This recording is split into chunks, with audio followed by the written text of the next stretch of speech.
Hi, അപ്പോൾ ഇന്നൊരു spicy ആയിട്ടുള്ള ജ്യൂസി ചിക്കൻ സാൻഡ്വിച്ചാണ്. ഇതിലേക്ക് 2 സവാള ചെറുതായി കട്ട് ചെയ്ത് ഒരു ജാറിലേക്ക് ഇട്ട് കൊടുക്കാം. ഒപ്പം തന്നെ 1/2 ക്യാപ്സിക്കം, 2 ഉണക്കമുളക്, 5-6 അല്ലി വെളുത്തുള്ളിയും കൂടെ ഇട്ട് കുറച്ച് മല്ലിയിലയും കൂടെ ആഡ് ചെയ്ത് കുറച്ച് വെള്ളത്തിൽ മിക്സിയിലൊന്ന് അടിച്ചെടുത്തിട്ട് വരാം. ഇനി ഒരു പാൻ ചൂടാക്കി കുറച്ച് ഓയിൽ ഒഴിച്ച് നമ്മൾ അടിച്ചു വെച്ചിട്ടുള്ള മിക്സ് അതിലേക്കിട്ട് 2-3 മിനിറ്റ് ഒന്ന് കുക്ക് ചെയ്തെടുക്കണം. അതിൻ്റെ റോസ് സ്മെല്ലൊക്കെ ഒന്ന് മാറി വരുമ്പോൾ അതിലേക്ക് 1/2 ടീസ്പൂൺ കുരുമുളക് പൊടി, 1/2 ടീസ്പൂൺ മുളക് പൊടി, 1/4 ടീസ്പൂൺ നല്ല ജീരകം പൊടി എന്നിവ ചേർത്ത് ഒന്നും കൂടെ ഒന്ന് മിക്സാക്കി എടുക്കണം. മസാലയിലേക്ക് ആവശ്യത്തിനായിട്ടുള്ള ഉപ്പും കൂടെ ചേർത്ത് ഒന്ന് ഇളക്കി കൊടുക്കാം. ഇനി ഞാൻ കുറച്ച് ചിക്കൻ ഉപ്പും മഞ്ഞൾപ്പൊടിയും ചേർത്ത് കുറച്ച് വെള്ളത്തിലൊന്ന് വേവിച്ചെടുത്തിട്ടുണ്ട്. അത് ഇതിലേക്ക് ആഡ് ചെയ്ത് കൊടുത്തിട്ട് നന്നായി ഒന്ന് ഉടച്ചെടുക്കണം.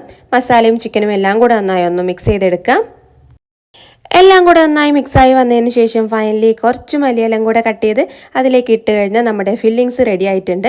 ഇനി നമുക്ക് സാൻഡ്വിച്ച് എങ്ങനെ സെറ്റ് ചെയ്യുന്നത് നോക്കാം. അപ്പോൾ ഞാൻ 2-3 സ്ലൈസ് ബ്രെഡ് എടുത്തിട്ടുണ്ട്. അതിലേക്ക് നമ്മൾ തയ്യാറാക്കി വെച്ചിട്ടുള്ള മസാലയുടെ മിക്സ് ഇട്ട് ഒന്ന് സ്പ്രെഡ് ചെയ്ത് കൊടുക്കണം.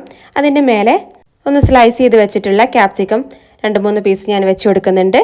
എന്നിട്ട് അതിൻ്റെ മേലെയായിട്ട് കുറച്ച് മൊസറല്ല ചീസും കൂടെ വെച്ച് കൊടുക്കുന്നുണ്ട്. ഇത്രയേ ഉള്ളൂ. സാൻഡ്വിച്ചിനുള്ള സെറ്റപ്പ് ഒക്കെ റെഡി ആയിട്ടുണ്ട്. ഇനി ഒരു സ്ലൈസ് ബ്രെഡ് എടുത്ത് അതിൻ്റെ മുകളിൽ വെച്ച് കൊടുക്കാം.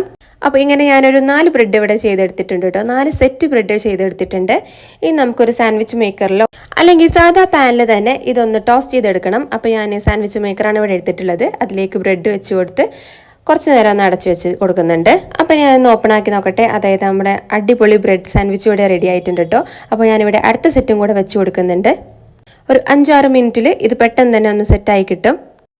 അപ്പോൾ ഇത് എല്ലാ ജ്യൂസി ചിക്കൻ സാൻഡ്വിച്ചും ഇവിടെ റെഡി ആയിട്ടുണ്ട്.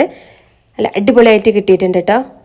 അപ്പോൾ ഇന്നത്തെ വെറൈറ്റി ചിക്കൻ സാൻഡ്വിച്ച് എല്ലാവരും ഒന്ന് ട്രൈ ചെയ്ത് നോക്കണം. നല്ല ജ്യൂസി ആയിട്ട് ചീസൊക്കെ ഫിൽ ചെയ്തിട്ടുള്ള അടിപൊളി ചിക്കൻ സാൻഡ്വിച്ചാണ്. അപ്പോൾ ഇഫ്താറിന് എല്ലാവരും ഒന്ന് ട്രൈ ചെയ്ത് നോക്കി എല്ലാവരുടെയും ഫീഡ്ബാക്സ് ഒക്കെ ഒന്ന് അറിയിക്കണം. അപ്പോൾ മറ്റൊരു അടിപൊളി റെസിപ്പിയുമായിട്ട് കാണാം. അതുവരെ stay tune. Bye. Thanks for watching.